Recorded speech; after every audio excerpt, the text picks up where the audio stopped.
Canto 4, Chapter 3, Text 25 onwards. Translation purport by His Divine Grace A.C. Bhaktivedanta Swami Srila Prabhupada Ki. Yadi vrajishyasi adhihaya matvajo bhatram bhavatya natado bhavishyadi Sambhavitasya svajanat parabhavo yada sasadhyo maranaya kalpade. If in spite of this instruction you decide to go, neglecting my words, the future will not be good for you. You are most respectable, and when you are insulted by your relative, this insult will immediately be equal to death. Thus in the Bhaktivedanta purports of the 4th canto, 3rd chapter of the Srimad Bhagavatam, entitled Talks between Lord Shiva and Sati.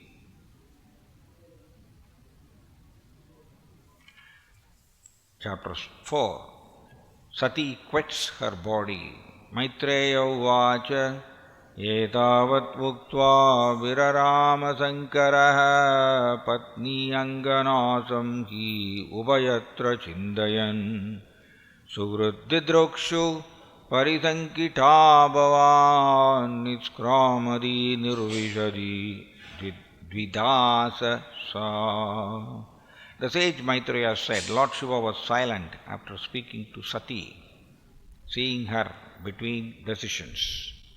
Sati was very much anxious to see her relatives at her father's house, but at the same time she was afraid of Lord Shiva's warning.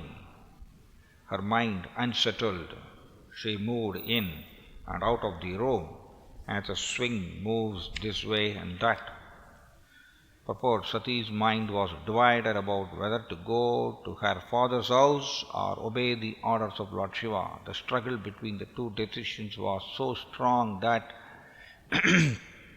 she was pushed from one side of the room to another, and she began to move just like the pendulum of a clock. Text 2. Sugruddidriksha pradigata durmanaha snehat udadi asru kaladi vikvala bhavam bhavani apradipurusham rusha prataksyati vaikshata jadavepaduhu. Sati felt very sorry at being forbidden to go see her relatives at her father's house, and due to affection for them, tears fell from her eyes. Shaking and very much afflicted, she looked at her uncommon husband, Lord Shiva, as if she were going to blast him with her vision. Therefore, the word apradipurusham used in this verse means one who has no equal. Lord Shiva has no equal in the material world in regard to equality towards everyone. His wife Sati knew that her husband was equal towards everyone. So why in this case was he so unkind to his wife that he did not allow her to go to her father's house? This distrust her more than she could tolerate, and she looked at her husband as if she were ready to blast him with her vision. In other words, since Lord Shiva is the Atma, Shiva also means Atma. It is indicated here that Sati was prepared to commit suicide. Another meaning of the word Apradipurusha is the personality who has no rival. Since Lord Shiva could not be persuaded to give her permission, Sati took shelter of a woman's lost weapon, weeping, which forces a husband to agree to the proposal of his wife.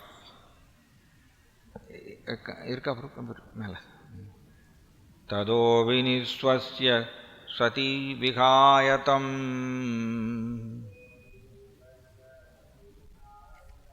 Sokena rosena cha duyada hruda.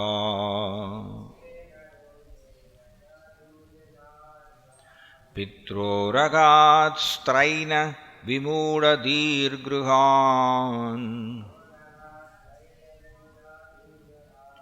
प्रेम्नात्मनो यो अर्धम् अदात् सदां प्रियः तदो विनिस्वस्य सदी विहाय तम् शोकेन रोषेण च दूयदा हृदा पित्रोरगात् स्त्रैन विमूढधीर्गृहान्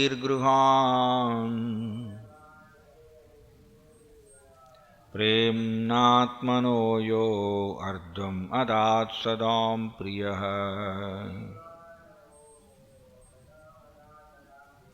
तदो विनिस्वस्य सदी विहाय तम् शोकेन रोषेण च दूयदा हृदा पित्रोरगात् स्त्रैन विमूढधीर्गृहान्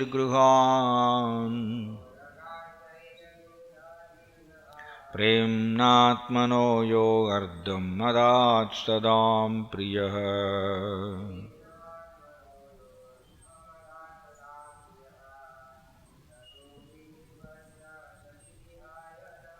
तदो विनिस्वस्य सती विहाय तम्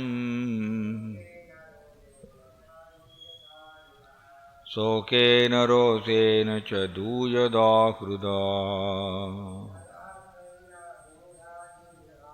पित्रोरगात् स्त्रैन विमूढधीर्गृहान् प्रेम्नात्मनो यो अर्धम् अदात् सदां प्रियः. Translation: Thereafter, Sati left her husband, Lord Shiva, who had given her half his body due to affection. Breathing very heavily because of anger and bereavement, she went to the house of her father. This less intelligent act was due to her being a weak woman. Purport: according to the Vedic conceptions of family life, the husband gives half his body to his wife, and the wife gives half of her body to her husband. In other words, a husband without a wife or a wife without a husband is incomplete. Vedic marital relationship existed between Lord Shiva and Sati, but sometimes due to weakness, a woman becomes very much attracted by the members of her father's house, and this happened to Sati. In this verse, it is specifically mentioned that she wanted to leave such a great husband as Shiva because of her womanly weakness. In other words, womanly weakness exists even in the relationship between husband and wife. Generally, separation between husband and wife is due to womanly behavior. Separation between husband and wife is due to womanly behavior. Divorce takes place due to womanly weakness. The best course for a woman is to abide by the orders of her husband. That makes family life very peaceful. Sometimes there may be misunderstandings between husband and wife as found even in such an elevated family relationship as that of Sati and Lord Shiva. But a wife should not leave her husband's protection because of such a misunderstanding. If she does so, it is understood to be due to her womanly weakness. Om Tat Sat. Om Ajnanatimirandasya Jnananjanachalakaya Chakshurunmilitam Yena Tasmai Shri Gurave Namaha. Namaha Om Vishnupadaya Krishnaprasthaya Bhudale Srimade Jayapataka Swaminidhi Namini Namacharya Padaya Nitai Kripapradayine Gauragada Damadaya Nagaragramadharini नमो ॐ विष्णुपादाय कृष्णप्रस्थाय भूतले श्रीमते भक्तिवेदान्तस्वामिन्निधि नामिने नमस्ते सरस्वतीदेवे गौरवाणी प्रचारिणे निर्विशेषशून्यवादी पाश्चात्यदेशधारिणे जय श्रीकृष्णचैतन्य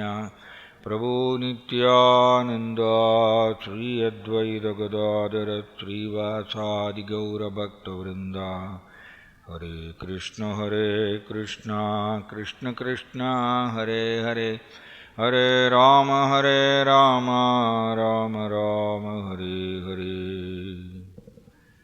हरे Krishna. So இப்போ நம்ம படித்த பகுதியிலிருந்து நமக்கு என்ன தெரிய வருதுன்னா, இந்த முக்குணங்கள் நம்மை தாக்கும் பொழுது நம்மளுடைய மனம் எவ்வாறு தொந்தரவு அடைகின்றதுங்கிறது இந்த பகுதியிலிருந்து நமக்கு தெரிய வருது. அதில் ஈவன் சதி தேவி கூட விதிவிலக்கு இல்லையாம். இங்கே போட்டிருக்கு, சிவபெருமான் அவருக்கு சமமானவர் யாரும் கிடையாதாம். ஜட உலகத்தில் யாருமே அவருக்கு சமமானவர் கிடையாது. நல்லா புரிஞ்சுக்கணும், ஜட உலகத்தில் சிவபெருமானுக்கு சமமானவர் யாரும் கிடையாது. கிருஷ்ணா எப்பொழுதுமே சிவபெருமானுக்கு பகவான். ஸோ சிவபெருமானுக்கு சமமானவர் யாருமே ஜட உலகத்தில் இல்லை. அப்படிப்பட்ட சிவபெருமான் ரொம்ப கருணையோடு சதி தேவிக்கு உபதேசம் கொடுக்குறார். அண்ட் ஸ்ட்ராங்காக சொல்கிறார், நீ போக வேண்டாம், உன்னுடைய தந்தையுடைய இருப்பிடத்துக்கு நீ போக வேண்டாம். அண்ட் உன்னுடைய தந்தை தக்ஷா என் மேலே ரொம்ப பொறாமை உடையவராக இருக்கிறதுனால உன்னை அவர் வரவேற்க மாட்டார் அப்படின்னு சிவபெருமான் ரொம்ப ஸ்ட்ராங்காக சொல்லிட்டார். இதில் என்ன ஒரு இது பாருங்கள், ஜீவாத்மாவுக்கு எப்பொழுதுமே சுதந்திரம் இருக்கின்றது. இவன் கிருஷ்ணாவே பகவத்கீதை முழு முதற் கடவுளே பகவத்கீதையில் 5000 வருஷங்களுக்கு முன்னாடி நமக்கு உபதேசம் கொடுத்துட்டார். சர்வதர்மான் பரித்யாஜ்ய மாமேகம் சரணம் பிரஜ அகம் துவாம் சர்வபாவை பாவேப்யோ மோக்ஷயிஷ்யாமி மா சுச்சः. எல்லா விதமான தர்மங்களையும் விட்டுட்டு எனக்கு மட்டும் சரணாகதி அடை. கவலைப்படாத, இதுக்கு முன்னாடி கோடிக்கணக்கான ஜென்மங்களாக நம்ம செய்த எல்லா பாவ செயல்களுடைய வினைகள் அத்தனையும் நான் அதை அழிச்சிடுறேன். என்னால் அது முடியும். நீ எனக்கு மட்டும் சரணாகதி அடை, என்னை மட்டும் நம்பு அப்படின்னு கிருஷ்ணா உபதேசம் கொடுத்தும் கூட ஜீவாத்மா முரண்டு பிடிக்கிறது. நாமும் தான் இதை மற்றவர்களுக்கெல்லாம், இது நமக்கு தான், ஃபஸ்ட் நமக்கு தான். கிருஷ்ணா எனக்கு சரணாகதி அடைன்னு சொன்னதுக்கு அப்புறமும் கூட ஜீவாத்மா சுதந்திரத்தை தவறாக பயன்படுத்தி கிருஷ்ணருக்கு சரணாகதி செய்வது மறுக்கின்றது. ஸோ சிம்பிளி நம்முடைய சுதந்திரத்தை தவறாக பயன்படுத்துறதுனால தான் நாம் மாட்டிக்கிறோம். கிருஷ்ணா சொல்றார், மச்சித்தா சர்வதுர்காணி மத் பிரசாதாத் தரிஷ்யசி அதச்சேத்துவம் அகங்காரான் ந ஸ்ரோஷ்யசி வினக்ஷசி. ஏன் இது மாதிரி சொல்கிறார்? ந ஸ்ரோஷ்யசி, நான் சொல்கிறத நீ கேட்கலைன்னா. ஏன்னா ஏன் கிருஷ்ணா இந்த மாதிரி சொல்கிறாரு?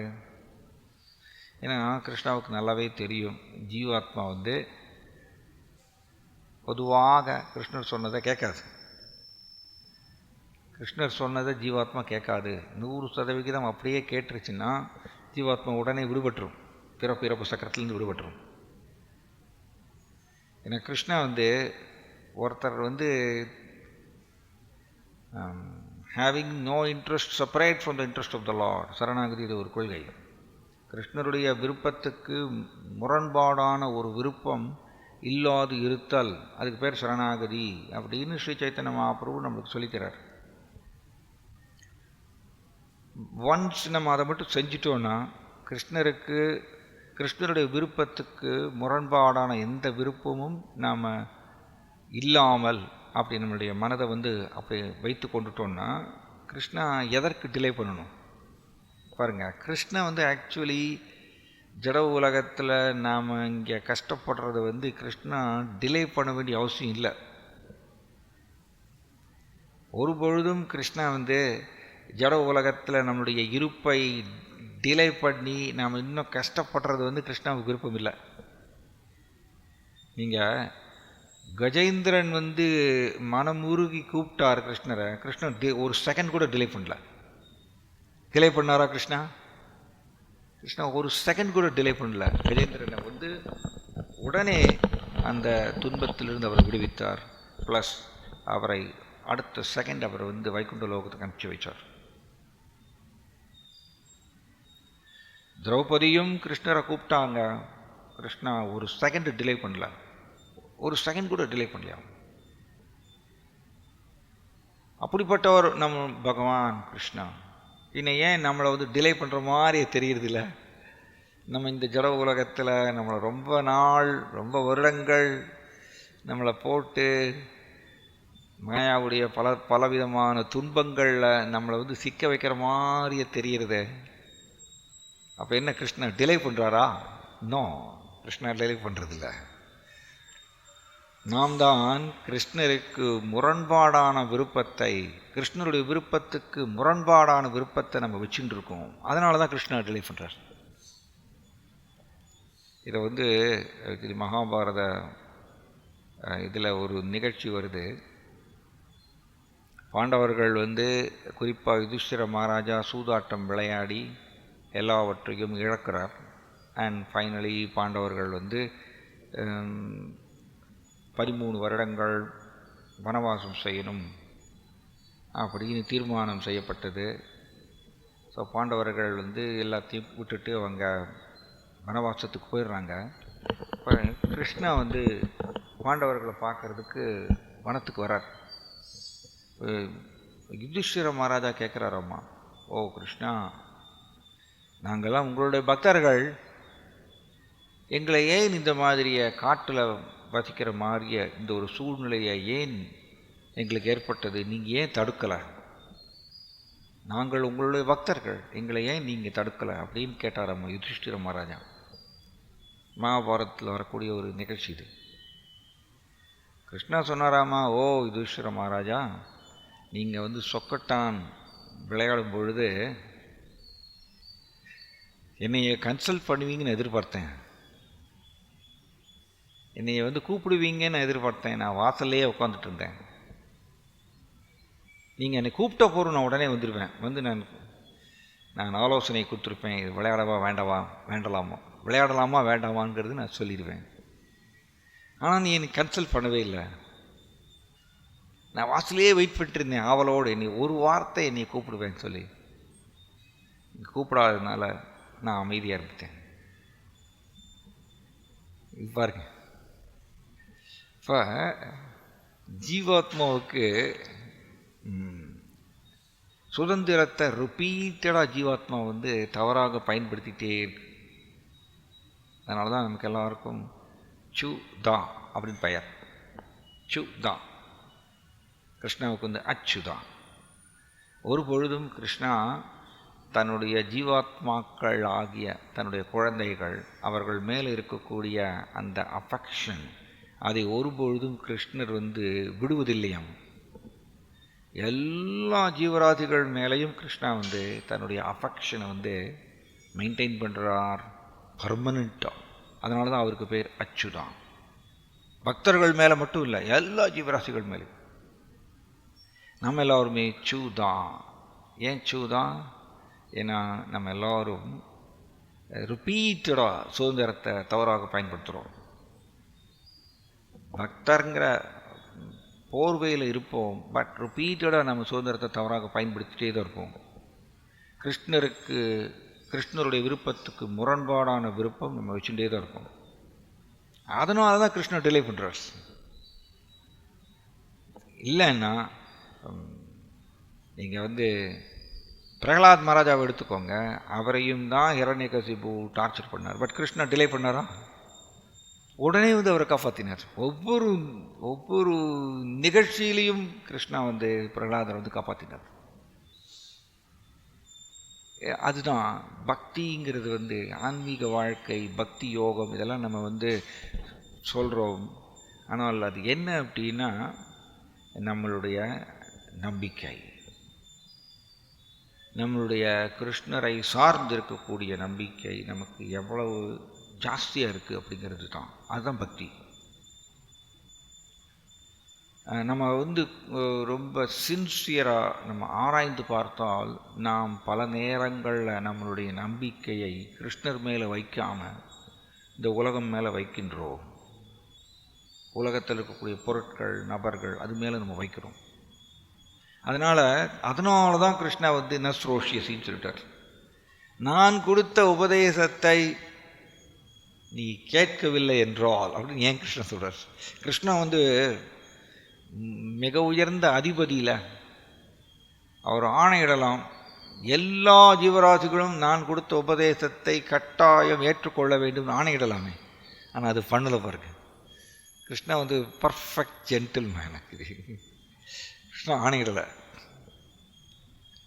நஸ்ரோஷதி, என்னுடைய உபதேசத்தை கேட்காம நீ பொய் அகங்காரம் சொல்கிறபடி கேட்டீன்னா உன்னையே அழித்துக் கொள்வாய். மாறாக நான் சொல்கிறபடி எப்பொழுதுமே என்னுடைய நினைவிலேயே இருந்தாயானால் எல்லா விதமான துக்கங்களையும் தாண்டிடலாம் என்னுடைய கருணையினால். ஆனால் இப்படி கிருஷ்ண தெளிவாக சொன்னாலும் கூட நம்ம ஏற்றுக்கிறதுக்கு தயாராக இல்லை. ஜீவாத்மாவுடைய பிடிவாதம், இது ஸ்ட்ராங் பிடிவாதம். இது மாறினா தான் ஆன்மீக முன்னேற்றமே. கிருஷ்ணர் சொன்ன உபதேசத்தை அப்படியே நான் ஏற்றுக்கொள்வேன், அதில் எந்த ஒரு வெறுப்பு எனக்கு கிடையாது. அது அர்ஜுன பண்ணார். ஹரிஷே வச்சனம் தவா. ஹோல் பகவத்கீதையை கிருஷ்ணா உபதேசித்து திரும்பவும் அர்ஜுனாட்ட என்ன சொல்வார்? உன் விருப்பம் போல் செயல்படு. Krishna very intelligent, super intelligent. உன் விருப்பம் போல் செயல்படு. அர்ஜுனா என்ன சொல்வார்? இதெல்லாம் வேண்டாம், ஹரிஷே வச்சனம் தவா. நீங்கள் தான் என்னுடைய முழுமுதற் கடவுள், நீங்கள் தான் என்னுடைய எல்லாமே, நீங்கள் என்ன சொல்கிறீங்களோ அப்படி செய்கிறேன். அதுதான் அர்ஜுனா இன்டெலிஜென்ட். நம்ம அப்படி இல்லை. நம்ம கரிஷ்ய வச்சனம் தவாங்கிறது அந்த ஒரு நிலை நம் வாழ்க்கையில் வரமாட்டேங்குது. கரிஷ்ய வச்சனம் தவாங்கிறது நம்ம செய்கிறதில்ல. அதை செய்தோன்னா கிருஷ்ணா உடனே நம்ம பிறப்பிலிருந்து விடுவிச்சிருவார். ஸோ இப்போ இங்கே இது சத்தி தேவி கூட விதி விலக்கு இல்லை. சிவபெருமான் அவ்வளவு அற்புதமான ஒரு பக்தர், அவருக்கு சமம் யாருமே கிடையாது ஜட உலகத்தில். அப்படிப்பட்ட சிவபெருமான் கருணையோடு இவ்வளவு உபதேசம் கொடுத்தும் கூட சதி ஏற்றுக்கொள்ளலை. சதி அதை ஏற்றுக்கொள்ளவில்லை. அண்ட் அவங்களுடைய ஒரு நிலை இங்கே பார்த்தீங்கன்னா, அவங்க பெண்டுலம் மாதிரி அப்படி சொல்கிறார் பிரபுபாதர். பெண்டுலம்னா அந்த காலத்துல எல்லாம் அங்கே பெரிய வால் கிளாக் பார்த்தீங்கன்னா அதில் ஒரு பெண்டுலம் இருக்கும். பெண்டுலம் இப்படி லெஃப்ட் ரைட்னு சொல்லிட்டு போயிட்டுருக்கு. அதுக்கு தகுந்தாற்போல் அது வால் கிளாக் ஓடும். அந்த பெண்டுலம் மாறிய சத்தி தேவி கூட திணறினாங்களாமா. பாருங்க, சாதாரண ஹஸ்பண்டா Sivaperuman, high class husband Sivaperuman. அவர் நேரடியாகவே உபதேசம் கொடுக்குறார் சதி தேவிக்கு, நீ போக வேண்டாம், உன்னுடைய தந்தை தக்ஷாவுடைய யாகத்துக்கு போக வேண்டாம். அப்படி நேரடியாக சொல்லியும் கூட சதி தேவி பெண்டுலம் மாதிரி இப்படி போயிட்டு வர்றாங்களாம். டெசிஷன் எடுக்க முடியாமல் ஆசோலேஷன். மைண்டுடைய மனமுடைய ஒரு இயல்பு என்னென்னா oscillation between past and future அப்படிங்கிறது ஒரு இடத்துல நான் படித்தேன். தமிழில் சொல்லணும்னா மனமுடைய இயற்கை என்னென்னா எப்பொழுதுமே மனம்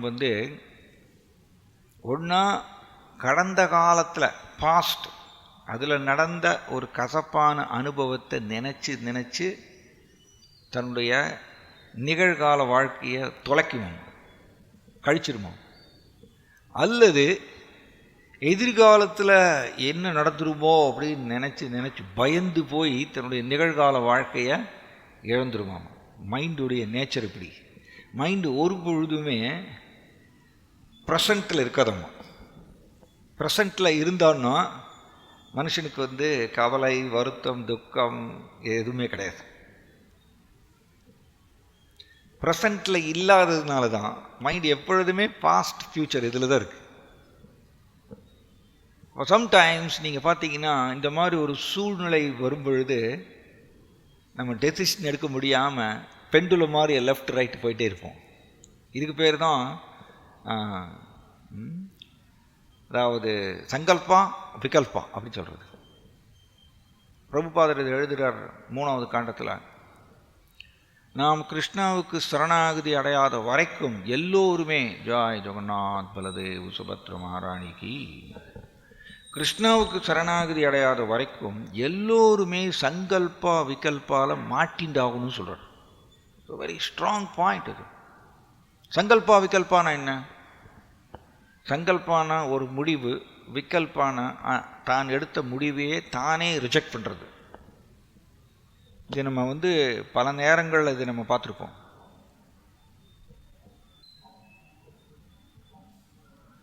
பல நேரங்களில் நம்ம இதை பார்த்துருப்போம். நம்ம ஒரு முடிவு எடுப்போம், 3 days கழித்து நம்மளே அந்த முடிவை ரிஜெக்ட் பண்ணுவோம். திரும்பவும் ஒரு 4 days கழித்து திரும்ப அதே முடிவு எடுப்போம். இதுதான் மைண்டுடைய டார்ச்சர், சித்திரவதை. அதுக்கு காரணம் மைண்டுக்கு பின்னாடி அந்த ஃபால்ஸ் ஈகோ, பொய் அகங்காரம் இருக்கிறதுனால. அல்லது வேறு விதமாக சொல்லணும்னா ரஜோகுணத்தில் இருக்கிற வரைக்கும் நம்ம ஸ்டெடியாக ஒரு தீர்மானத்தை எடுக்க முடியாது. மைண்ட் ஆடிண்டே இருக்கும். யதா ஜலே சந்திரமசக கம்பாதி ஸ்தத்கிருதோ குணஹ திருஷ்யதே சன்னபி திரஷ்டுர் ஆத்மனோ நாத்மனோ குணஹ. ஸ்ரீமத் பாகவதத்தில் வரக்கூடிய ஒரு ஸ்லோகம், அருமையான ஸ்லோகம்.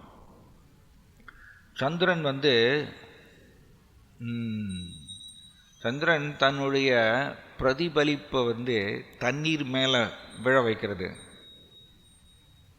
தண்ணீருடைய இயற்கை என்ன? ஆடிண்டே இருக்கும்.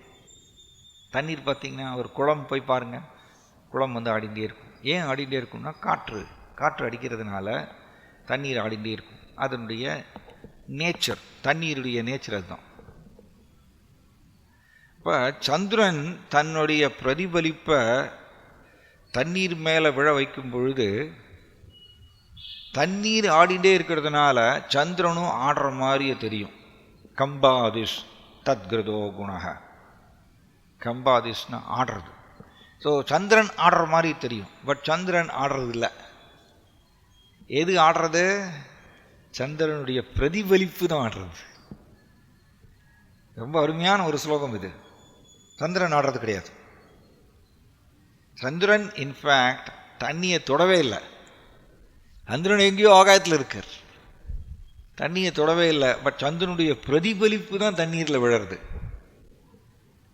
அண்ட் தண்ணீரோட இயற்கை ஆடிட்டே இருக்கிறதுனால பிரதிபலிப்பு ஆடுகின்றது. ஆனால் நம்ம பார்க்குறதுக்கு எப்படி தெரியும்? சந்திரன் ஆடுற மாதிரி தெரியும்.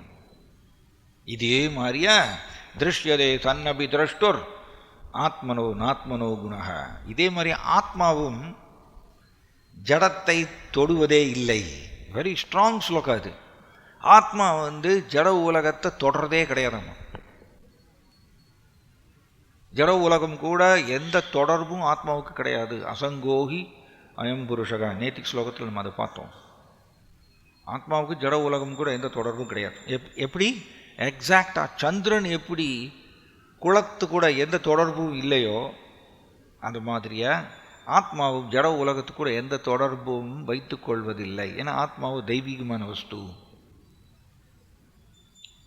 அப்போ எது ஆடுறது? நம்ம பாதிக்கப்படுகின்றோம் இந்த உலகத்தில். பல கசப்பான அனுபவங்கள், பல இனிமையான அனுபவங்கள், இதை நம்ம எதிர்கொண்டுட்டே இருக்கோம். துக்கங்கள் வரும்பொழுது நம்ம புலம்புறோம், சதி தேவி புலம்புற மாதிரியா. இன்பம் வரும்பொழுது நம்ம சந்தோஷப்படுறோம். இந்த அனுபவம் நம்மளுக்கு வந்துட்டே இருக்கு. அப்போ அது யார் அனுபவிக்கிறாங்க? ஆத்மாவோ ஜட உலகத்தை தொடுவதே இல்லை. ஜட உலகத்துக்கு கூட எந்த தொடர்பும் கிடையாது ஆத்மாவுக்கு. அது யார் பண்ணுறாங்கன்னா, ஆத்மா ஜடத்தை அனுபவிக்கணும்னு ஆசைப்படுறது, சுதந்திரத்தை தவறாக பயன்படுத்தி ஜடத்தை அனுபவிக்கணும்னு ஆசைப்படுறதுனால ஒரு பிரதிபலிப்பு உருவாகுகின்றது. எப்படி? எக்ஸாக்டாக சந்திரனுடைய பிரதிபலிப்பு தான் தண்ணீர் கூட தொடர்பு கொள்கின்றது. சந்திரன் தொடர்பு கொள்ளலை. அதே மாதிரியே ஆத்மா கூட ஒட்டியே இருப்பது என்னது? உணர்வு. அண்ட் ஆத்மா ஆசைப்படுகின்றது ஜடத்தை அனுபவிக்கணும்னு, சுதந்திரத்தை மிஸ்யூஸ் பண்ணி. அப்போ கிருஷ்ணாவுடைய மேற்பார்வையின் கீழ் மாயா என்ன பண்ணுறாங்க? இந்த ஆடக்கூடிய குணங்கள் வெரி இன்ட்ரெஸ்டிங். எப்படி தண்ணீர் ஆடிண்டே இருக்கும் இல்லையா, அதை மாதிரி குணங்கள் ஆடிண்டே இருக்கும். குணங்கள் எப்பவுமே அப்படிதான் ஆடிண்டே தான் இருக்கும். ஷேக்கிங். குணங்கள் ஒரு பொழுதுமே நிலையாலாம் இருக்காது. அந்த ஆடக்கூடிய முக்குணங்கள், குறிப்பாக ரஜஸ் தமஸ், மாயா இதை உணர்வு மேலே பிரயோகம் செய்து, அப்படிதான் பிரபுபாதர் எழுதியிருக்கார், உணர்வு மேலே பிரயோகம் செய்து உணர்விலிருந்து ஒரு பிரதிபலித்த உணர்வு வருதான். அந்த பிரதிபலித்த உணர்வு தான் முக்குணங்கள் கூட தொடர்பு கொள்கின்றது. ஆத்மா இல்லை. எக்ஸாக்டாக எப்படி? சந்திரன் குளத்து கூட தொடர்பு கொள்றதில்லை. சந்திரனுடைய பிரதிபலிப்பு தான் குளத்து கூட தொடர்பு கொள்வது. அண்ட் குளம் ஆடிட்டே இருக்கும் எப்பொழுதும். அதனால் பிரதிபலிப்பு ஆடுறது, பார்க்கறதுக்கு சந்திரன் ஆடுற மாதிரியே தெரியும். அதே மாதிரி தான் பிரதிபலித்த உணர்வு தான் முக்குணங்கள் கூட தொடர்பு கொள்றதுனால, அண்ட் முக்குணங்கள் ஆடிண்டே இருக்கிறதுனால நமக்கும் மாறி மாறி அனுபவங்கள். சில நேரங்களில் கசப்பான அனுபவம், சில நேரங்களில் இனிமையான அனுபவம், மாறி மாறி மாறி ஆடிட்டே இருக்கும். ஆனால் நம்மளுக்கு பார்க்கறதுக்கு எப்படி தெரியுது? ஆத்மா கஷ்டப்படுற மாதிரி தெரியுது. பட் ஆக்சுவலி இல்லை. எப்படி? சந்திரன் மாதிரியே தான். இந்த உதாரணம் சூப்பர் உதாரணம். இது பாகவதத்தில் இது உதாரணம் சொல்லப்பட்டிருக்கு. ஸோ இப்படி இந்த பிரதிபலித்த உணர்வு தான், அதாவது பொய் அகங்காரம், சித் ஆபாசா, பிரதிபலித்த உணர்வு, இதுதான் நம்மளை ஜட உலகத்தில் பலதரப்பட்ட அனுபவங்களில் நம்மை சிக்க வைக்கிறது. முக்குணங்கள் கூட தொடர்பு கொள்றதுனால. அதனால தான் பிரபுபாதர் சொல்வார், காரணம் குணசங்கோஷ்ய சத் அசத் யோனி ஜன்மசு. குணசங்கோஷ்ய, குணங்கள் கூட முக்குணங்கள் கூட தொடர்பு கொள்றதுனால மட்டுமே இந்த சத் அசத் யோனி ஜன்மசு, பலதரப்பட்ட உடல்களை ஜீவாத்மா ஏற்கின்றது. சிம்பிளி நான் முக்குணங்கள் கூட தொடர்பு கொள்றதுனால தான். ஏன் முக்குணங்கள் கூட நம்ம தொடர்பு கொள்கின்றோம்? ஏன்னா நான் ஜடத்தை அனுபவிக்கணும்னு ஆசைப்படுறோம். Very nice. ஜடத்தை நாம் அனுபவிக்கணும்னு ஆசைப்படும் பொழுது முக்குணங்கள் கூட தொடர்பு கொண்டே ஆகணும். ஏன்னா முக்குணங்கள் ஜட ரீதியானது இல்லையா? மாயா மாயாவுக்கு என்ன பெயர்? தமிழில் இங்கிலீஷ்லேயே அது மாதிரி தான், மெட்டீரியல் நேச்சர், ஜட இயற்கை, அப்படிதான் சொல்லியிருக்கு. அப்போ முக்குணங்கள் ஜட ரீதியானது தான். அப்போ நான் ஜடத்தை அனுபவிக்கணும்னு ஆத்மா ஆசைப்படுறதுனால முக்குணங்கள், ஜட ரீதியான முக்குணங்கள் கூட தொடர்பு கொண்டே ஆகணும். அதை அவாய்ட் பண்ண முடியாது. எப்போ நாம் ஜட ரீதியான முக்குணங்களுடைய தொடர்பிலிருந்து விடுபட முடியும்னா, ஜடத்தை அனுபவிக்கணுங்கிற ஆசையை விட்டால் மட்டும்தான். அப்போதான் அது நடக்கும். ஸோ இது சத்தி தேவி கூட விடுதலை விதிவிலக்கு இல்லை. சத்தி தேவி பாருங்க, அவங்களுக்கு சிவபெருமான் இந்த உபதேசம் கொடுக்குறார், நீ தக்ஷாவுடைய யாகத்துக்கு போக வேண்டாம், நிறைய உபதேசம் கொடுக்குறார். ஆனால் சத்தி தேவி முடிவெடுக்க முடியாமல் திணறாங்க, ஆடிட்டே இருக்காங்க. அவங்க ஸ்லோகத்தில் எப்படி சொல்லப்பட்டிருக்கு, ஒரு வால் கிளாக்குடைய பெண்டுலம் மாதிரிய ரூமுக்கு உள்ளே போகிறாங்களாமா, ரூமுக்கு வெளியில் வராங்களாமா, ரூமுக்கு உள்ளே போகிறாங்க, ரூமுக்கு வெளியில் வராங்க. அவ்வளவு பவர்ஃபுல்லாமா இந்த முக்குணங்கள். இதே மாதிரி நம் வாழ்க்கையிலும் இந்த மாதிரி எக்ஸ்பீரியன்ஸ் நம்மளுக்கு அடிக்கடி கிடைக்கும். நாம் சில இக்கட்டான சூழ்நிலையில் எந்த டெசிஷன் எடுக்கிறதுன்னு அப்படி ஆடுவோம் பார்த்தீங்களா, திணறுவோம், டெசிஷன் எடுக்க முடியாமல். அது எதனால் நடக்கிறதுனா ரஜோகுணம் நம்ம மேலே பிரயோகம் ஆகிறதுனால தான் அந்த முடிவெடுக்க முடியாத ஒரு ஆசுலேஷன் ஆடிண்டே இருக்கிறது அது வருகின்றது. நமக்கு எல்லோருக்கும் ரஜோகுணம் பிரயோகமாகிறதுனால தான். அது சத்தி தேவி கூட விதிவிலக்கு இல்லை. அப்போ நம்ம எப்படி? ஸோ இதை எப்படி தாண்டுவது? ரைட். இந்த பொய் அகங்காரம் மனம் கூட தொடர்பு கொண்டு மனசில் இந்த ஆடக்கூடிய எண்ணங்கள் அல்லது சங்கல்பா விகல்பா, அக்செப்ட் பண்ணுறது ரிஜெக்ட் பண்ணுறது, அக்செப்ட் பண்ணுறது ரிஜெக்ட் பண்ணுறது, இந்த மாறி மாறி இந்த எண்ணங்கள் மனசில் வந்துட்டே இருக்குது. அண்ட் இது எப்படின்னா சித்திரவதை பண்ணும். ஒரு கிளாஸில் டிஸ்கஸ் பண்ணிருந்தோம், மனமுடைய ஆயுதம் என்னென்னா எண்ணங்கள். எண்ணங்கள் தான் மனமுடைய ஆயுதம். இந்த எண்ணங்களை வச்சுட்டு தான் மனம் நம்மளை எல்லோரையும் சித்திரவதை பண்ணுறது, டார்ச்சர் பண்ணுறது. இது சத்தி தேவிக்கு கூட நடக்கிறது. சத்தி தேவி யார்? சிவபெருமானுடைய வைஃப், தக்ஷாவுடைய மகள். அப்படிப்பட்ட சத்தி தேவிக்கே விடுதலை இல்லை. காரணம், பிரபுபாதர் என்ன சொல்றாரு, கிருஷ்ணாவுக்கு சரணாகதி அடையலைன்னா இந்த சங்கல்பா விகல்பாவை தாண்ட முடியாது. அது எல்லோருக்கும் வருமாம். எவ்வளோ பெரிய உயர்ந்த நிலையில் இருந்தாலும் சரி, ஜட உலகத்தில் பெரிய ஒரு உயர்ந்த நிலையில் இருந்தாலும் சரி, அவருக்கும் சங்கல்பா விகல்பா டிஸ்டர்ப் பண்ணும். காரணம், நாம் கிருஷ்ணாவுக்கு சரணாகதி அடையாததுனால தாழ்ந்த குணங்களாகிய ரஜசன் தமஸுடைய கட்டுப்பாட்டில் வரும்பொழுது, இந்த தண்ணீர் ஆடும்பொழுது பிரதிபலிப்பு, சந்திரனுடைய பிரதிபலிப்பு ஆடுற மாதிரிய பிரதிபலித்த உணர்வாகிய பொய் அகங்காரம் ஆடிகிட்டே இருக்கும். முக்குணங்கள் அது மேலே பாயறதுனால, ரஜசன் தமஸ் பாயறதுனால. ஸோ அப்போ அதுக்கு என்ன வழி? நாம் நம்மளுடைய மனதை கிருஷ்ணனுடைய நினைவில் நிறுத்தும் பொழுது, அப்பொழுது மனம் அமைதியாகும், மனம் ஸ்டடி ஆகும். எகைன் மனசை கிருஷ்ணனுடைய நினைவில் நிறுத்தணுங்கிற முடிவு நான் தான் எடுக்கணும். சுதந்திரம் நம்ம கையில் இருக்குது. நாம தான் அந்த ஒரு முடிவை எடுக்கணும்.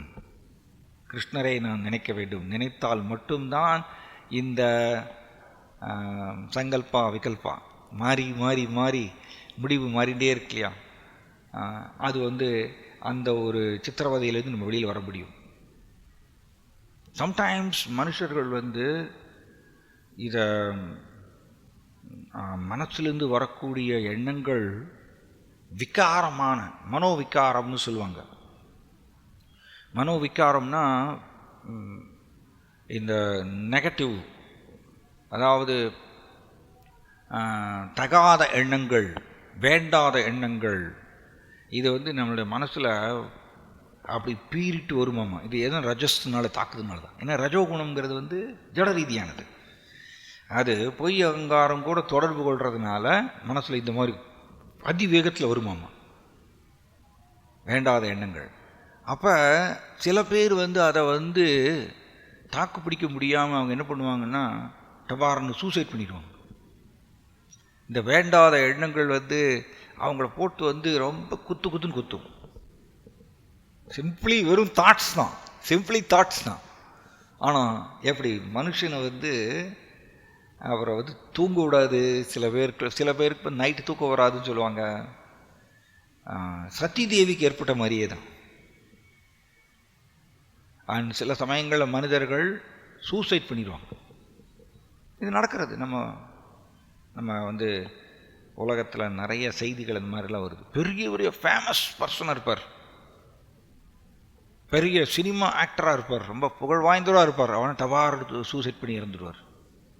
காரணம் என்ன அப்படின்னா, இதுதான் இந்த ரஜோகுணம் பிரயோகமாகும் பொழுது அந்த வேண்டாத எண்ணங்கள் மாறி மாறி மாறி வந்துகிட்டே இருக்கணும். அதை வந்து நம்மளுடைய சாமர்த்தியத்தினால, இன்டெலிஜென்ஸ்னாலெல்லாம் அந்த ஃபால்ஸ் ஈகோவை தாண்ட முடியாது. இன்டெலிஜென்ஸும் புத்தியும் ஃபால்ஸ் ஈகோவுக்கு கீழே தான் இருக்குது, பொய் அகங்காரத்துக்கு கீழே தான் இருக்குது. அதனால் அந்த புத்தியை வச்சுட்டு பொய் அகங்காரத்தை தாண்ட முடியாது. ஸோ நாம் நம்முடைய சுதந்திரத்தை பயன்படுத்தி கிருஷ்ணரை நினைக்க வேண்டும். கிருஷ்ணரை நினைத்தால் கிருஷ்ணா வந்து நம்மை விடுவிப்பார். அந்த அந்த வேண்டாத எண்ணங்கள் வந்து மறைஞ்சு போயிடும். கிருஷ்ணா வந்து அதை செய்வாராம். நாம் அதுதான் அவரை நோக்கி நாம் சரணாகதி அடையிடும். தென் டிலே பண்ண மாட்டார் கிருஷ்ணா. எக்ஸாக்டாக எப்படி கஜேந்திரனுக்கு டிலே பண்ணவே இல்லை. கஜேந்திரன் கூப்பிட்ட உடனே அடுத்த செகண்ட் கிருஷ்ணா வந்துட்டார் அவரை காப்பாற்றுறதுக்கு, அவரை விடுவிப்பதற்கு. அதே மாதிரி தான் இப்போ கஜேந்திரன் மாதிரி தான் நம்மளும் எல்லோரும் சிக்கியிருக்கோம். இது இன்ட்ரெஸ்டிங். கஜேந்திரனுடைய பாதம், கால், யானையுடைய கால் வந்து முதலை கடித்து குதறியது. அந்த இக்கட்டான சூழ்நிலையில் கிருஷ்ணரை மனமுருகி மனப்பூர்வமாக அவர் கூப்பிட்ட உடனே கிருஷ்ணர் ஒரு செகண்ட் டிலே பண்ணலை, அவர் உடனே அவரை விடுவிச்சிட்டார். அதே மாதிரி தான் நாமும் இந்த பொய் அகங்காரத்தினுடைய பிடியில் சிக்கி சில நேரங்களில் நம்மளுடைய மைண்டு வந்து சித்திரவதை பண்ணும், டார்ச்சர் பண்ணும். அது நம்ம ஒன்றும் பெரிய விடுபட்ட ஆத்மாக்கள்லாம் கிடையாது. நம்ம எல்லாருமே இந்த சங்கல்ப விகல்பம் நமக்கு எல்லாருக்கும் வரும். அதுதான் உண்மை, நிதர்சனமான உண்மை.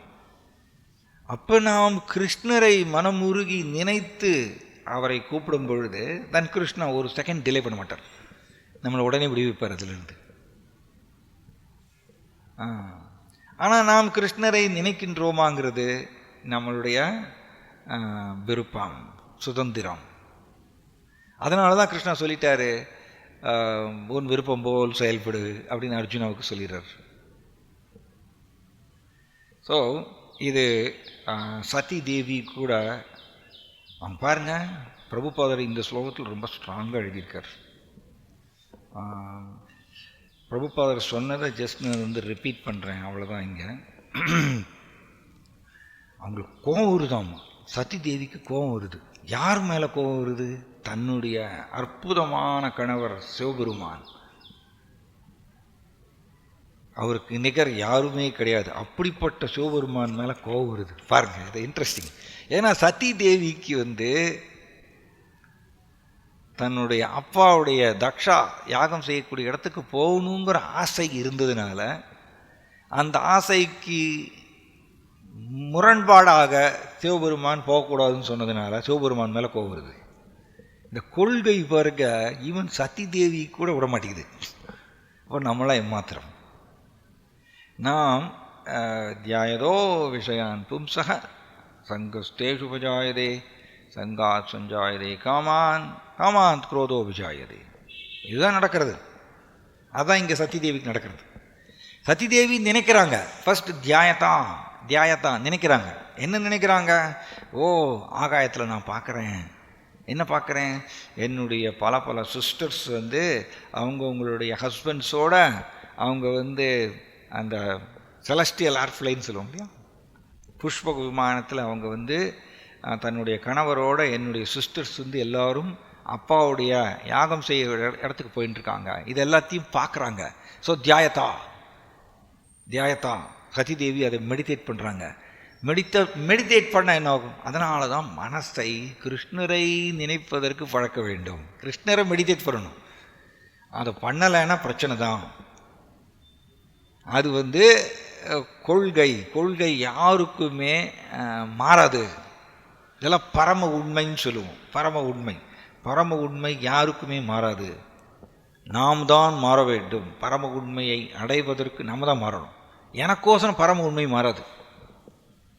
அது சத்தி தேவிக்கு கூட வந்து விதிவிலக்கில் பாருங்கள். சத்தி தேவி பார்க்குறாங்க ஆகாயத்தில், என்னுடைய சிஸ்டர்ஸ்லாம் போகிறாங்க, நல்லா கலர் கலராக ட்ரெஸ் பண்ணிட்டு என்னுடைய சிஸ்டர்ஸ் வந்து அவருடைய ஹஸ்பண்ட்ஸோடு போகிறாங்க தக்ஷாவுடைய யாகத்துக்கு.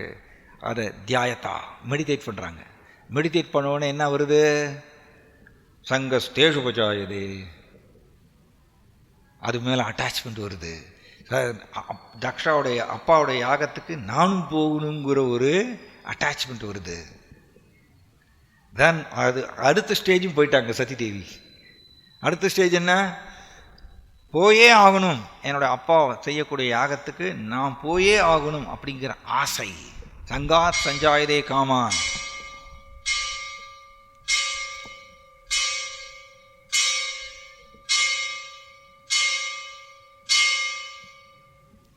ஸோ இங்கே என்னுடைய சிஸ்டர்ஸ் எல்லாம் போகிறாங்க, அதை பார்த்துட்டு அவங்க நினைக்கிறதுனால எனக்கும் போகணுங்கிற ஒரு அட்டாச்மெண்ட். அதுக்கப்புறம் வந்து போயே தீரணுங்கிற ஆசை. அது கொள்கை வருது, ஒர்க் ஆகுது பாருங்கள். பகவத்கீதா கொள்கை போயே தீரணும், அப்பாவுடைய யாகத்துக்கு நான் போயே தீரணுங்கிற ஆசை வந்ததுனால அதுக்கு ஆப்போசிட்டாக இப்போ வந்து சிவபெருமான் என்ன சொல்லுவார்? நீ போகக்கூடாது. நீ போனேன்னா, நான் சொன்னதை கேட்டுட்டு நீ சொன்னதை கேட்காம நீ போனேன்னா உன்னுடைய மரணமே ஏற்படும். ஏன்னா உன்னுடைய உறவினர்களுடைய இன்சல்ட் வந்து உனக்கு மரணத்துக்கு சமமாக அமையும் அப்படின்னு மறைமுகமாக சொல்கிறார் சிவபெருமான். ஆனால் எது ஜெயிக்கிறது பாருங்கள்? மூணாவது நிலையை தாண்டிட்டாங்க அவங்க ஆல்ரெடி. ஒன்று புலனின்ப விஷயங்களை நினைத்தல், ரெண்டாவது அது மேலே பற்று, தென் மூணாவது அது காமமாக மாறியாச்சு, ஆசையாக்க மாறியாச்சு. தென் நாலாவது வந்து அது பூர்த்தி அடையலைன்னா என்ன ஆகும்? கோபம் வரும். அதான் நடக்கிறது சதி தேவிக்கு. See very beautiful. கிருஷ்ணாவுடைய டீச்சிங்ஸ் வந்து பொய்யாகுமா? அது சதி தேவிக்கு கூட விதிவிலக்கில்ல. அப்போ நம்மளாம் தம்மா துண்டு ஜீவாத்மா, இன்சிக்னிஃபிகண்ட், முக்கியம் இல்லாத ஜீவாத்மா. இந்த கொள்கையை சீரியஸாக நம்ம பழக வேண்டும், ப்ராக்டிஸ் பண்ணணும். கிருஷ்ணரை நினைக்க வேண்டும். கிருஷ்ணரை நினைத்தால் கிருஷ்ணர் மேலே நம்மளுக்கு அட்டாச்மெண்ட் வரும். சேம் கொள்கை தான். எதை நம்ம நினைக்கிறோமோ அது மேலே நம்மளுக்கு அட்டாச்மெண்ட் வரும், அது மேலே நம்மளுக்கு ஆசை வரும். ஆசை பூர்த்தி அடையாத பொழுது கோபம் வரும். கோபம் வந்துருச்சுன்னா நம்மளுடைய புத்தி வந்து புத்தி நாசாத் பிரணஷ்யதி, புத்தி வந்து பேதலிச்சு போயிடும். கோபம் வந்துருச்சுன்னா என்ன ஆகுது பாருங்கள்? சங்காத் சஞ்சாயதே காமான், காமாத் குரோதோபிஜாயதே, குரோதாத் பவதி சம்மோகா. கோபம் வந்துருச்சுன்னா குழப்பமாகும், உள்ள குழப்பம் வந்துடும். நம்மளுடைய நிதானமான சிந்தனைகளும் போயிடும். நமக்கு எல்லாருக்கும் எக்ஸ்பீரியன்ஸ் இருக்குது. நிதானமான சிந்தனை போயிடும், குழப்பம் ஏற்பட்டுரும். தென் சம்மோகாத் ஸ்மிருதி விப்ரமக. குழப்பம் வந்துருச்சுன்னா என்ன ஆகுறது? நம்மளுடைய ஞாபகம் போயிருமாமா. ஞாபக சக்தினா என்னது? நாம் நிறைய தத்துவங்கள் நாம் வந்து கற்றுருப்போம், செய்தியாக நிறைய தத்துவங்களை கற்றுருப்போம். அது எல்லாமே போயிடும், ஞாபக சக்தி போயிடும். ஞாபக சக்தி போயாச்சுன்னா அடுத்தது என்னது? இது பாருங்கள், வெரி இன்ட்ரெஸ்டிங். நீங்கள் 3வது காண்டத்தில் பார்த்தீங்கன்னா புத்தியுடைய ஃபங்க்ஷன் என்னன்னு சொல்லப்பட்டிருக்கு. புத்தியுடைய ஃபங்க்ஷன் என்ன? 5 ஃபங்க்ஷன் இருக்குது புத்திக்கு. புத்தி 5 செயல் செய்கிறது. அப்புறம் ஒன்று வந்து டவுட்டு, சந்தேகம், அப்புறம் ஞாபகம், மெமரி, அப்புறம் தூக்கம், அப்புறம் அப்ரஹென்ஷன், மிஸ்அப்ரஹென்ஷன், அதாவது சரியாக புரிந்து கொள்ளுதல், தவறாக புரிந்து கொள்ளுதல். இந்த 5 வேலையை வந்து புத்தி செய்கிறது. ஸோ இப்போ புத்தியுடைய 5 வேலையில் ஒன்று வந்து என்னது? ஞாபகம், ஞாபக சக்தி. அதுவும் புத்தியுடைய வேலை. இது 3வது காண்டத்தில் பகவான் கபில தேவர் சொல்கிறார். அப்படி இருக்கும் பொழுது நம்மளுடைய கோபத்தினால குழப்பம் உள்ள ஏற்பட்டு, அந்த குழப்பத்தினால நம்மளுடைய ஞாபக சக்தி போயிடுச்சுன்னு வச்சுக்கோங்க. ஞாபகத்தை இழந்துட்டோன்னா அடுத்தது என்ன? புத்தி பேதலித்து போயிடும். புத்தியை நம்ம இழந்துருவோம். புத்தியை இழந்தாச்சுன்னா நம்ம செயல்படும் விதம் எப்படி இருக்குன்னு தெரியாது. அது முட்டாள்தனமாக தான் இருக்கும். மோஸ்ட்லி அது சதி தேவிக்கு நடக்கிறது. ஸோ சதி தேவி வந்து இப்போ அவங்க ஏற்கனவே அவங்க மெடிடேட் பண்ண ஆரம்பிச்சிட்டாங்க, தக்ஷாவோட யாகத்துக்கு நான் போய் ஆகணும் அப்படின்னு. அது ஆசையாக மாறியாச்சு. இப்பொழுது சிவபெருமான் கொடுத்த உபதேசத்தை சிவபெருமான் சதி தேவி வந்து சிவபெருமானுடைய ரொம்ப சேஸ்ட், வெரி சேஸ்ட் லேடி இல்லையா, சேஸ்ட் வைஃப். சிவபெருமான் சொன்னார்னா அதை தாண்ட மாட்டாங்க.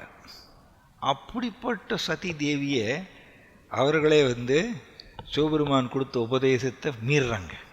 எவ்வளோ பவர்ஃபுல் இந்த குணங்களுடைய செயல்பாடு, இந்த குணத்தினுடைய செயல்பாடு எவ்வளோ ஸ்ட்ராங், ரைட்? ஸோ இந்த காமம் உள்ளே வந்ததுக்கப்புறம் சிவபெருமான் மேலே அவருக்கு கோபம் வருது. இது நடக்குமா? சதி தேவி வந்து கம்ப்ளீட் ஒபீடியன்ட், சிவபெருமானுக்கு கீழ்ப்படிந்த ஒரு மனைவி. ஆனால் சிவபெருமான் மேலே கோபம் வருதாமா சதி தேவிக்கு. அவங்கள வந்து எரிச்சிற மாதிரி பார்க்குறாங்களாம். கோபத்தில் சிவபெருமான் மேலே கண்ணை அப்படி வச்சு பார்க்குறாங்களாம், கோபக்கணல் சிவபெருமான் எரிச்சிடுற மாதிரி. ஏன்னா நான் என்னுடைய ஆசைக்கு ஆப்போசிட்டாக நீங்கள் சொல்கிறீங்க, நீங்கள் போக வேண்டாம்னு சொல்கிறீங்க. ஸோ இப்போ என்ன ஆகிறது, அந்த நிலை வரைக்கும் தள்ளப்பட்டாங்க. அடுத்தது புத்தி பேதலிச்சு போயாச்சு, ஞாபக சக்தி எல்லாம் போயாச்சு, குழப்பம் ஏற்பட்டாச்சு. குழப்பம் ஏற்பட்டதுலேருந்து இதெல்லாம் அடுக்கடுக்காக நடக்குமாமா. ரொம்ப ஃப்ராக்ஷன், ஒரு க்ஷணத்துக்கு கீழே அவ்வளோ வேகத்தில் நடக்குமாமா அது. அதனால தான் எப்பொழுதுமே கிருஷ்ணரை நினைத்து கொண்டே இருக்க வேண்டும். ஏன் பாருங்கள், அது வெரி நைஸ். சிவபெருமான் ஏன் நிதானமாக இருக்கார் எப்பொழுதும்? சிவபெருமான் வந்து குழப்பத்துக்குள்ளே போக மாட்டார், குழப்பத்துக்குள்ளே அவ்வளோ சீக்கிரமாக மாட்டிக்க மாட்டார் சிவபெருமான். சிவபெருமான் எப்பொழுதும் நிதானமான சிந்தனையாகும். காரணம் என்னென்னா, சிவபெருமான் எப்பொழுதுமே தனக்குள்ளே கிருஷ்ணனுடைய நினைவிலேயே இருப்பவர். அதனால தான் அவர் நிதானமான சிந்தனையாகும். நம்ம பல நேரங்கள் நிதானத்தை இழந்துருவோம். காரணம் என்னென்னா, நம்ம கிருஷ்ணனுடைய நினைவில் இல்லை. நம்மளுடைய மனம் கிருஷ்ணரை நினைக்காம இந்த உலக விஷயங்களை மனம் நினைக்கிறதுனால நேச்சுரலி காமம் வரும், ஆசை வரும். தான் அது பூர்த்தி அடையாத பொழுது கோபம் இதெல்லாம் வர ஆரம்பிச்சிடும். ஸோ சதி தேவி அவ்வளவு ஒபீடியன்ட் வைஃப், அப்படி இருந்தும் கூட சிவபெருமானை நிராகரிச்சுட்டு போயிடுறாங்க. சிவபெருமான் நிராகரிக்கிறது மட்டும் இல்லை, சிவபெருமான் மேலே கோபம் எரிச்சிடுற மாதிரி பார்க்குறாங்களாம். சிவபெருமான் சைலண்ட்டாக இருக்கார். ஏன்னா சிவபெருமானுக்கு தெரியும். எஸ், இது நம்ம புரிஞ்சுக்கணும். நிறைய பாடங்கள் இல்லை, ஏகப்பட்ட லெசன்ஸ் நம்மளுக்கு. சிவபெருமான் இங்கே பாருங்கள், உபதேசம் கொடுத்துட்டு in spite of this instruction you decide to go neglecting my words, the future will not be good for you. இதுலேருந்து என்ன தெரிகிறது? சிவபெருமானுக்கு நல்லாவே தெரியும் நம்ம உபதேசம் கொடுக்குறோம், பட் ஜீவாத்மாவுக்கு சுதந்திரம் இருக்குது. ஜீவாத்மாவுக்கு சுதந்திரம் இருக்குது. அது எடுத்துக்கொள்ளாததும் ஜீவாத்மாவுடைய விருப்பம். கிருஷ்ணரே அப்படி தானே, ரைட்? அப்போ சிவபெருமானுக்கு தெரியாதா? அது நல்லாவே தெரியும் சிவபெருமானுக்கு. எஸ், நான் கொடுக்க வேண்டிய உபதேசத்தை கொடுத்துட்டேன். சதி தேவி ஏற்றுக்கொள்ளாததுன்னு அவங்களோட விருப்பம். அதனால தான் அப்படி சொல்கிறார். யூ டிசைட் டு கோ, நீ முடிவெடுத்தாயானால். ஸோ அப்போ இதுலேருந்து என்ன தெரியாது? நம்மளுடைய வாழ்க்கையில் ஒவ்வொரு நிகழ்ச்சி, ஒவ்வொரு டைம்லேயும், எவ்ரி டைம் வந்து நாம் சுதந்திரத்தை சரியாக பயன்படுத்தி கிருஷ்ணரை செலக்ட் பண்ண வேண்டிய பொறுப்பு நமக்கு இருக்குது. பட் எப்போ வேணால் நாம் வந்து பொய் அகங்காரம் சொல்கிறத கேட்டுட்டு கிருஷ்ணரை நினைக்கிறத விட்டுட்டு புலனின்ப விஷயங்களை நினைக்கலாம், சதி தேவி மாதிரியா. ஸோ சதி தேவி சிவபெருமானியை நிராகரிக்கிறாங்க. கோபத்தில் சிவபெருமான் சொன்னதை கேட்கல, அவங்க கிளம்பி போயிடுறாங்க. ஸோ அப்போ இது வந்து நமக்கு வந்து ரொம்ப முக்கியமான ஒரு பகுதி. இது சதி தேவிக்கு நடக்கும் பொழுது நம்மலாம் ஒன்றுமே இல்லை. மாயா வந்து நிமிஷ நேரத்தில் நம்மளை தூக்கி போட்டுரும். பிரக்ஷேபாத்மிக சக்தி மாயாவுக்கு இந்த சக்தி இருக்குது. பிரக்ஷேபாத்மிகான்னா நம்மளை தூக்கி ஜட உலக வாழ்க்கையில் ஆழ்த்திடுமாங்க. மெட்டீரியல் வேர்ல் பூல் அப்படின்னு சொல்லியிருக்கு. ஜட உலகங்கிற ஒரு சுழற்சி அதில் தூக்கி போட்டுருமாமா. நிமிஷ நேரத்தில் தூக்கி போட்டுரும். நாம் ஒரே ஒரு டெசிஷன், ராங் டெசிஷன் எடுக்கும் பொழுது, கிருஷ்ணர் எனக்கு வேண்டாம், அப்படின்னு நான் ஒரு முடிவு எடுக்கும் பொழுது அடுத்த செகண்ட் தூக்கி போட்டுரும். ஃப்ரக்ஷியை பார்த்துங்க. அது சதி தேவிக்கு நடக்கிறது. சதி தேவி என்னாச்சு, போனாங்க சிவபெருமான் சொன்னதை கேட்காம அவங்க ஆசைப்பட்டு, எஸ் என்னுடைய சிஸ்டர்ஸ் எல்லாம் பார்க்கணும், நான் என்னுடைய அப்பா என்னை வரவேற்பார், என்னுடைய அம்மா என்னை வரவேற்பார்னு சொல்லிட்டு அது அப்படியே கற்பனை பண்ணிகிட்டே இருந்தாங்க. மனக்கோட்டை அந்த கற்பனை பண்ணிவிட்டு அங்கே போகிறாங்க. கடைசியில் அவங்களுக்கு ஆப்போசிட்டாக தான் நடக்கிறது. யாருமே அவங்கள வரவேற்கலை. சதி தேவி உடலை விட்டுறாங்க. தனக்குத்தானே ஃபயரை உருவாக்கி சதி தேவி தன்னோட உடலை விட்டுறாங்க. சிவபெருமான் சொன்னது தான் நடக்கிறது. காரணம், சிவபெருமான் தீர்க்கதரிசி, முக்காலத்தையும் உணர்ந்தவர். ஏன்னா அவர் கிருஷ்ணருடைய மிகச்சிறந்த பக்தர். அவருக்கு என்ன நடக்குங்கிறது தெரியும். அதை ஏற்றுக்கொள்ள வேண்டியது சதி தேவியுடைய சுதந்திரம். அதே மாதிரி தான் நமக்கும் கிருஷ்ணா உபதேசம் கொடுத்துருக்கார். மச்சுத்தா சர்வதுர்காணி, என்னை நினைத்தாயானால் எல்லா விதமான துக்கங்களை தாண்டிடலாம். ஆனால் நான் சொல்கிறத கேட்கல அப்படின்னா உன்னை நீயே அழைத்துக் கொள்வாய். இப்போ இது நம்மளுடைய விருப்பம். கிருஷ்ணர் சொல்கிறத கேட்குறதா வேண்டாமா, கிருஷ்ணர் சொன்ன மாதிரி எப்பொழுதுமே அவரை நினைக்கிறதா வேண்டாமா அப்படிங்கிறது என்னுடைய சாய்ஸ். அது உங்களுடைய தீவிரத்தை பொறுத்து இருக்குது. அதுக்கு தகுந்தாற் போல் ரிசல்ட். நம்மளுக்கு கஷ்டம் வரும், இல்லைன்னா ஆப்போசிட் பிறப்பு இறப்பு சக்கரத்தின் விடுதலை அடையலாம். ரெண்டில் எது வேணால் நம்மளுக்கு கிடைக்கும். ஜாய் ஸ்ரீமத் பாகவதம் கீ, பतित पावन श्रील प्रभुपाद की, निताय गौर प्रेमानंदे.